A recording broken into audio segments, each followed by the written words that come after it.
Good evening and welcome to budding teachers guide. आज screening परीक्षा का मैं एक मॉडल पेपर आपके साथ शेयर करूंगी। ये अरिहंत से आया है, तो चलिए बिना टाइम वेस्ट किए इस मॉडल पेपर को देखते हैं। सबसे पहला प्रश्न है, निम्न का सही क्रम है हरटोंग कमेटी, कोठारी आयोग, हंटर आयोग और मुदालियर आयोग। आपने सही क्रम उनके डेट के अकॉर्डिंग इसमें बताना है। तो इसका उत्तर होगा बी 3142 इसका सीक्वेंस होगा। हंटर आयोग 1882 में आया था, उसके बाद पहला हरटोंग कमेटी हरटोंग समिति आई थी 1929 में 1929 में, और चौथा मुदालियर आयोग हमारा आया था 1952-53। उसके बाद इसका नंबर आता है कोठारी आयोग का 1964 और 66। इस हिसाब से 3142 होगा आपका आंसर। हंटर आयोग, हरटोंग कमेटी और मुदालियर आयोग और कोठारी आयोग। प्रश्न 2, शिक्षा को 2 भागों में बांटने का सुझाव किसने दिया था, किस आयोग ने दिया था? आपके ऑप्शन है वुड्स आयोग, हंटर आयोग, कोठारी समिति या फिर इनमें से कोई नहीं। उत्तर होगा बी हंटर आयोग। शिक्षा को प्राथमिक और द्वितीयक में बांटने की बात इन्होंने की थी। प्रश्न 3, तुलनात्मक श्रेणीकरण को वरीयता दी जानी चाहिए क्योंकि यह स्थिति रैंक क्रम पर आधारित है। विशेष आक्षेप अंतर प्रभावशाली होते हैं। यह विद्यार्थी या ग्रुप की उपलब्धि की पृष्ठभूमि उपलब्ध नहीं कराते हैं या समंको की तुलना बेहतर ढंग से की जा सकती है। उत्तर इसका सही होगा ए, यह स्थिति रैंक क्रम पर आधारित है। अगला प्रश्न है प्रश्न 4, अनुसूची के विषय में क्या सत्य है? मापन उपकरण, औपचारिक सूची, कैटलॉग व सूचनाओं की जानकारी, सामाजिक परिस्थिति या फिर पर्यावरणिक विभिन्न। इसका सही उत्तर होगा डी उपरोक्त सभी। अभिक्रमित अध्ययन की विशेषताओं में कौन सी विशेषता असत्य है? अभिक्रमित अध्ययन प्रोग्रामिंग लर्निंग, इसमें प्रारंभिक व्यवहार, सक्रिय सहभागिता, हैंड आउट, प्रगति का तुरंत ज्ञान, सभी इसमें किए जाते हैं। प्रारंभिक व्यवहार, सक्रिय सहभागिता और प्रगति का तुरंत ज्ञान, लेकिन हैंड आउट इसमें नहीं होता है इस प्रोग्रामिंग लर्निंग में। इसका सही उत्तर होगा ये हैंड आउट इसमें असत्य है, तो सही उत्तर होगा सी।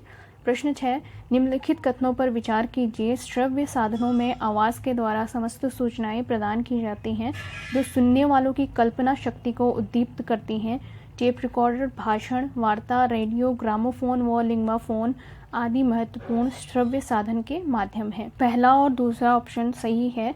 श्रव्य साधन यानी कि आपके ऑडियो एड, ऑडियो जिससे आप सुनते हैं, ये ऑडियो एड हैं, तो इसका ऑप्शन होगा सी 1 और 2। प्रश्न 7, समन्वित व्यक्तित्व में पाया जाता है सुंदर दिखने की इच्छा, अच्छे वस्त्र धारण करना, दृढ़ इच्छा शक्ति, उच्च शिक्षा प्राप्ति। सही उत्तर होगा सी दृढ़ इच्छा शक्ति। प्रश्न 8, निम्न का सही क्रम है। मुदालियर आयोग, कार्यदल समिति और सार्जेंट प्लान कोठारी आयोग यहाँ पर दिया है।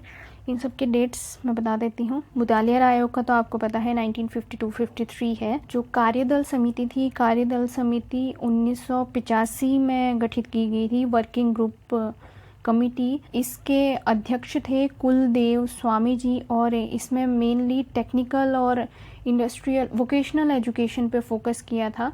सार्जेंट प्लान हमारा 1944 में आया था और कोठारी आयोग 1964-66 आया था। तो इस हिसाब से अगर आप इसको क्रम में लगाएंगे तो इसका सही उत्तर होगा 3142। सार्जेंट प्लान, मुदालियर आयोग और कोठारी आयोग, फिर उसके बाद कार्यदल समिति। सही उत्तर आपका होगा ए। प्रश्न 9, सुमेलित कीजिए, मिलान करना है आपने। सूची 1 और सूची 2 यहाँ पर दी गई है। आपने सही मिलान करके इसका सही उत्तर बताना है। आप एक बार इसको पढ़ लीजिएगा। सही ऑप्शन इसमें होगा डी 2143। प्रश्न 10, कक्षा के आधार पर वर्ष 1991 में शोध अध्ययन किसने किया था? मार्शल, डंकिन, फ्रैंकिन या फिर ब्राउन। सही उत्तर है इसका सी, फ्रैंकिन ने 1991 में शोध अध्ययन, कक्षा के आधार पर शोध अध्ययन किया था। प्रश्न 11, शिक्षक निर्मित परीक्षण होते हैं। जो शिक्षक निर्मित परीक्षण होते हैं वो आत्मनिष्ठ भी होते हैं और वस्तुनिष्ठ भी होते हैं।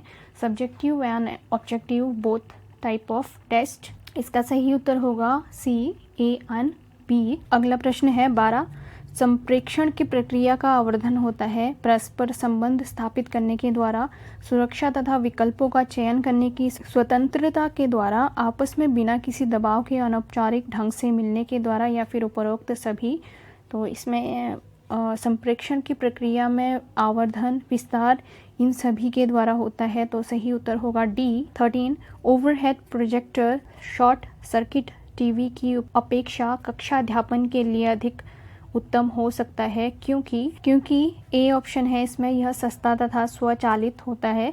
बी, इसमें चित्र इच्छानुसार क्रम से दिखाई जा सकते हैं और आगे बढ़ जाने वाले चित्रों को पुनः लौटाया जा सकता है। जो स्लाइड्स होती हैं उसमें आप अपने हिसाब से क्रम के अनुसार चित्र दिखा सकते हैं और आगे पीछे कर सकते हैं। इसके द्वारा प्रस्तुत की गई सूचनाओं को सरलतापूर्वक मस्तिष्क में बिठाया जा सकता है। इसका प्रयोग सरल है। इसका सही उत्तर होगा बी, इसमें चित्र इच्छानुसार क्रम से दिखाए जा सकते हैं और आगे बढ़ जाने वाले चित्रों को पुनः इसमें लौटाया जा सकता है। किसने कहा सत्ता आदेश पालन अधिकार और आज्ञा पालन कराने वाली शक्ति है? ये ऑप्शन है आपके हेनरी फेयोल, कुंट्स, फिडलर और ओडोनेल। सही उत्तर होगा हेनरी फेयोल। प्रश्न 15, स्थानीय स्तर पर संस्था प्रबंधन में क्या शामिल है? ऑप्शन आपके हैं जिला परिषद, नगर पालिकाएं, ब्लॉक स्तर या फिर ये सभी। सही उत्तर होगा डी, ये सभी इसमें सम्मिलित हैं। प्रश्न 16, सभी मनुष्यों से अपेक्षा की जाती है कि वह वस्त्र धारण करेंगे और अपने मृतकों का अंतिम संस्कार करेंगे। यह उदाहरण है जनरीतियों का, आदर्श प्रतिमान का, सामाजिक मूल्यों का या फिर व्यक्तिगत का मूल्य होगा। ये सही उत्तर होगा, ये एक सामाजिक मूल्य है। सी ऑप्शन इसका सही होगा। गांधी जी के विचारों में मूल्य हैं। गांधी जी ने जो 11 विचार दिए थे अपने, उन्होंने कहा था कि मूल्य 11 तरह के होते हैं। उसमें से आपने छांट के उसमें से बताना है कि कौन कौन से ऑप्शन इसमें से सही हैं। अहिंसा, आत्मा की शुद्धता, ज्ञान, स्वच्छता, शिक्षा या स्व अनुभूति। इसमें अहिंसा, आत्मा की शुद्धता, स्वच्छता और स्व अनुभूति इसमें सही उत्तर होगा। बी ऑप्शन आपका सही होगा। गांधी जी के विचारों में उन्होंने कहा था कि उन्होंने मूल्य बताए थे, उसमें सत्य, अहिंसा, आत्मनिर्भरता, सरल जीवन, आत्म अनुशासन, परधर्म सहिष्णुता और इसके अलावा और भी उन्होंने नैतिक मूल्यों की वकालत की थी। वो बताया था कि कौन कौन से मूल्य होते हैं हमारे। तो यहाँ पर ऑप्शन में सिर्फ आपके 4 ही दिए हैं, तो आपका सही उत्तर इसके हिसाब से होगा बी 18। रस्तोगी आयोग ने किस बात पर बल दिया था? आत्मनिरीक्षण, आत्म साक्षात्कार, आत्म मूल्यांकन या फिर आत्मनिर्णय। रस्तोगी आयोग का गठन 15 मार्च 1950 को हुआ था। एक बार कंफर्म कर लीजिएगा आप इसको। तो उन्होंने अपनी आयोग में आत्म मूल्यांकन के ऊपर ज़्यादा बल दिया था। इसका सही उत्तर होगा सी, आत्म मूल्यांकन। प्रश्न 19, शोर, अदृश्यता, वातावरण तथा भौतिक असुविधाएं, खराब स्वास्थ्य एवं ध्यान केंद्रित न हो पाना कौन सी संप्रेक्षणिक बाधा है? कौन सा ये एरर है? कम्युनिकेशन एरर, बैरियर है, संवेग तथा भावनात्मक बाधा, बौद्धिक बाधा, पूर्व आनुभविक बाधा, भाषाई बाधा। सही उत्तर होगा ये भौतिक बाधा है, एक फिजिकल बैरियर है। प्रश्न 20, निम्नलिखित कथनों पर विचार कीजिए। लोक संप्रेक्षण के माध्यम से व्यक्ति अपनी बात को असंख्य लोगों तक पहुंचाता है। लोक संप्रेक्षण के लिए लिखित सामग्री की आवश्यकता नहीं होती।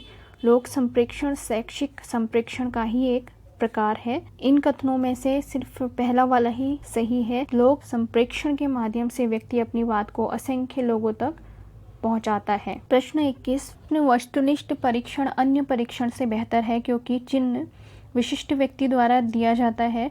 चिन्ह में विशेष कौशल की आवश्यकता होती है। ये पूर्वाग्रह से मुक्त होते हैं या फिर पूरा पाठ्यक्रम के लिए अधिक से अधिक प्रतिदर्श की आवश्यकता होती है। ऑप्शन सी इज राइट, ये पूर्वाग्रह से मुक्त होते हैं, कोई प्रेजुडाइज नहीं होता, इसमें प्रेजुडाइज फ्री होते हैं ये। प्रश्न 22, शिक्षक निर्मित परीक्षणों में बहुधा कम विश्वसनीयता होती है। यह कथन किसका था? हेगन, एलिस, थॉर्नडाइक या फिर रॉबिन्सन का? सही उत्तर होगा बी, एलिस का ये कथन था। 23 छोड़ रहे हैं हम इसमें। 24, निम्न में से कोठारी आयोग की सिफारिशें हैं। पूरे देश में शिक्षा की एक समान संरचना लागू हो। सामान्य शिक्षा वाले 10 वर्षों में कार्य अनुभव पर बल दिया जाए। 10+2 के 50% छात्रों को व्यावसायिक शिक्षा देना। कोठारी आयोग की सिफारिशों में ये तीनों बात कही गई थी, तो इसका सही उत्तर होगा सी 1, 2 और 3। 25, असमानता को दूर करने के लिए निम्न में से सुझाव हैं। लड़कियों के लिए निशुल्क शिक्षा व्यवस्था, पिछड़े राज्यों को आर्थिक सहायता दी जाए, जनजातीय क्षेत्रों में शिक्षकों को प्रशिक्षित करके नियुक्त किया जाए या फिर उपरोक्त सभी। असमानता को दूर करने के लिए ये सभी सुझाव सही हैं, तो इसका सही उत्तर होगा डी, उपरोक्त सभी। 26, मुद्रित चार्ट वे चार्ट होते हैं जो पहले से बने हुए होते हैं, जिनका मुद्रण किसी मुद्रणालय द्वारा किया जाता है। मुद्रित चार्ट किसी व्यक्ति द्वारा हाथ से बनाए जाते हैं, जिसका कक्षा में सीधा उपयोग किया जाता है। सही उत्तर इसका होगा डी, न तो ए ना ही दो। मुद्रित संचार के माध्यमों के प्रकार के बारे में यहाँ पर ये क्वेश्चन उससे रिलेटेड है। संचार के माध्यम 3 तरह के माध्यम होते हैं, मुद्रित माध्यम, श्रव्य माध्यम और दृश्य श्रव्य माध्यम। मुद्रित माध्यम में हमारा आ जाता है अखबार, पत्रिकाएं। अगला प्रश्न, किस आयोग ने शिक्षा के दार्शनिक और व्यवहारिक दोनों पक्षों पर ध्यान देने का सुझाव दिया था? राष्ट्रीय ज्ञान आयोग, मुदालियर आयोग, कोठारी आयोग या फिर विश्वविद्यालय शिक्षा आयोग? सही उत्तर है डी, विश्वविद्यालय शिक्षा आयोग। समंकन योजना का प्रायोजन कौन सा नहीं है? निर्णयन में असंगति से बचना, मूल्यांकन में आत्मनिष्ठा सुनिश्चित करना, समंकों में विभेद दूर करना, अंतरा परीक्षक तथा अंतः परीक्षक दोनों स्तरों पर अंक देने की पद्धति में विभेद कम करना। सही उत्तर इसका बी होगा। 29, बालक की कमजोरी के क्षेत्रों का पता लगाने के लिए प्रयोग किया जाता है प्रमापीकृत परीक्षण, उपचारात्मक परीक्षण, निबंधात्मक परीक्षण या फिर निदानात्मक परीक्षण। इसके लिए हम डायग्नोस्टिक टेस्ट करते हैं, तो सही उत्तर होगा डी, निदानात्मक परीक्षण। निम्न में से क्रियात्मक परीक्षण नहीं है? आर्मी बीटा परीक्षण, शिकागो परीक्षण, वेस्लर वैल्यू टेस्ट या फिर आर्मी अल्फा परीक्षण? सही उत्तर होगा डी, आर्मी अल्फा परीक्षण। आर्मी अल्फा परीक्षण हम वर्बल और न्यूमेरिकल एबिलिटीज के लिए यूज करते हैं। 31, निम्नलिखित कथनों पर विचार कीजिए। सामाजिक मूल्य समाज की उपज है। सामाजिक मूल्य व्यक्तिक महत्व पर विशेष बल देते हैं। स्व मानदंडों का मूल्यांकन मूल्यों के आधार पर होता है। उपरोक्त में से कौन सा कथन सत्य है आपने बताना है। A and C. Option A 1 और 2, बी 2 और 3, सी 1 और 3 या फिर ये सभी। सामाजिक मूल्य समाज की उपज है, सही है। सामाजिक मूल्य व्यक्तिक महत्व पर विशेष बल देते हैं, नहीं। व्यक्तिक महत्व और सामाजिक महत्व पर भी इसमें बल दिया जाता है, सिर्फ व्यक्तिक महत्व को ही नहीं देखा जाता। सी, स्व मानदंडों का मूल्यांकन मूल्यों के आधार पर होता है, सही है। इसका सही उत्तर होगा सी 1 और 3। राष्ट्रीय शिक्षा आयोग का गठन कब हुआ था? राष्ट्रीय शिक्षा आयोग, कोठारी आयोग भी कहते हैं हम उसका गठन हुआ था 1964 में। सही उत्तर होगा डी, वर्ष 1964 में। 33, निम्नलिखित कथनों पर विचार कीजिए। वास्तव में मापन के द्वारा व्यक्तियों को वस्तुओं में उपस्थित किसी गुण व विशेषता का वर्णन गुणात्मक भी हो सकता है। किसी गुण व विशेषता के मात्रात्मक मापन के द्वारा किसी प्रश्न का उत्तर दिया जा सकता है। 1 और 2 इसके सही उत्तर होंगे। 34, राष्ट्रीय साक्षरता मिशन जो एक नए अवतार में 2009 से शुरू किया गया तथा महिला शिक्षा पर अधिक बल देता है, इसका नाम क्या है? अब ये बताना है। राष्ट्रीय शिक्षा मिशन, साक्षर भारत, सर्व शिक्षा अभियान या फिर इनमें से कोई नहीं। इसका नाम चेंज करके अभी साक्षर भारत रखा गया है। इसमें 15 वर्ष से अधिक के आयु वर्ग के जो लोग हैं, असाक्षर लोग हैं, उन फोकस किया गया है इसमें। 3 आवर्स में फोकस करते हैं रीडिंग, राइटिंग एंड अरिथमेटिक। अध्यापक शिक्षा के साधनों का विभाजन कितने स्तरों पर किया गया है? 1 स्तर, 2 स्तर, 3 स्तर या फिर 4 स्तर? सही उत्तर होगा इसका बी, 2 स्तर। 36, जब कभी बुलेटिन बोर्ड का प्रयोग करें तो सदैव ध्यान रखें इसकी देखभाल के लिए एक छात्र कमेटी का निर्माण किया जाए। इस पर प्रदर्शित की जाने वाली सामग्री पर ठीक ठाक विचार विमर्श किया जाए। प्रत्येक दिन नया प्रदर्शन किया जाए या एक प्रदर्शन के कई पक्ष होने चाहिए। जब भी आप बुलेटिन बोर्ड का प्रयोग करें तो इसमें जो भी आप प्रदर्शित कर रहे हैं वो सामग्री ठीक ठाक विचार विमर्श करके उसमें होनी चाहिए। सही उत्तर होगा बी। 37, क्या वीडियो कैसेट दिखाने के बाद छात्रों के प्रश्नों का उत्तर देना तथा छात्रों से प्रश्न पूछना लाभदायक होता है? हाँ, जब आप कोई कैसेट उनको दिखा रहे हैं, वीडियो कैसेट कोई एजुकेशनल हो सकती है या किसी टॉपिक पे हो गई, तो जब आप उनसे प्रश्न पूछेंगे तब आपको पता चलेगा कि उन्होंने क्या उससे सीखा है। सिर्फ एंटरटेनमेंट के लिए देखा है या उससे कोई वैल्यूज उन्होंने सीखी है उससे। तो जब आप छात्रों के प्रश्नों के उत्तर देंगे उससे भी आपको पता चलेगा और छात्रों से जब आप प्रश्न पूछेंगे उससे भी आपको पता चलेगा और इसलिए ये लाभदायक होता है। प्रश्न 38, संस्थानिक मूल्यों में सम्मिलित है राजनीतिक मूल्य, नैतिक मूल्य, ए और बी दोनों या फिर ना तो ए ना ही बी? सही उत्तर होगा सी, ए और बी। राजनीतिक मूल्य और नैतिक मूल्य दोनों आते हैं इसमें। 39, कार्यदल वर्ष 1985 के अनुसार व्यावसायिक पाठ्यक्रमों के वर्गीकरण में है कृषि पाठ्यक्रम, वाणिज्य पाठ्यक्रम, गृह विज्ञान पाठ्यक्रम या फिर ये सभी। कार्यदल समिति 1985 में गठित की गई थी। अध्यक्ष थे कुलदेव स्वामी जी और उन्होंने व्यावसायिक पाठ्यक्रम में इन सभी का वर्गीकरण उसमें किया था। तो सही उत्तर होगा डी। 40 अध्यापक शिक्षा बोर्ड की स्थापना का चुनाव सर्वप्रथम किसने दिया था? कोठारी आयोग ने। सही उत्तर सी इसका होगा। तो ये थे शिक्षण अभिरुचि के कुछ प्रश्नोत्तर। बाकी इसके सामान्य अध्ययन, राज्य संबंधी ज्ञान और असामान्य बुद्धि परीक्षण को मैं फेसबुक के पेज पे शेयर कर दूंगी, फेसबुक और इंस्टाग्राम के पेज पे शेयर कर दूंगी। आई होप कि इससे आपको थोड़ी सी हेल्प मिले। आज की इस वीडियो में इतना ही। चैनल को लाइक, शेयर और सब्सक्राइब ज़रूर कीजिए। धन्यवाद। Good evening.